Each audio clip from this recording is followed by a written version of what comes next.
I'd spent a lot of time on rivers, and I was just building, sketchy boats and floating down different rivers across the country. And at the end of those journeys, it always broke my heart to break down those beautiful little homemade boats. And I wanted something a little more permanent, and so I built this Shantyboat, and someone told me, like, have you heard of Harlan Hubbard on the Ohio River? Inspired by that, I built a Shantyboat of designs that are very similar to ones over the last, couple hundred years.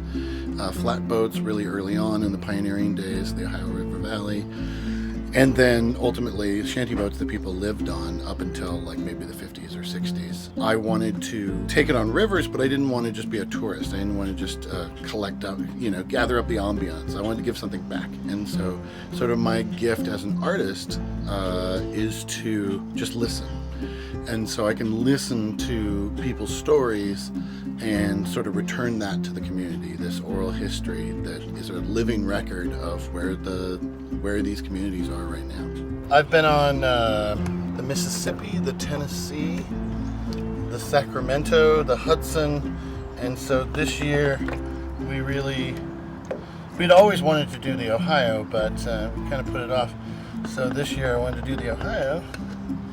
And so of course you start in Pittsburgh if you're going to explore the Ohio River. The project is doing field work to collect stories of people who live in river communities. So the project is primarily an oral history project. The goal isn't to delve super deeply into 10,000 years of history in the Ohio River Valley, but to look at living history. What do people remember about the river? Where are they at right now? What conflict emerged from the place where the river communities meet the river? And where are we right now? What do people remember? Do they remember an older river, an older time? Do they remember shantyboats that used to dock up and down the Ohio River?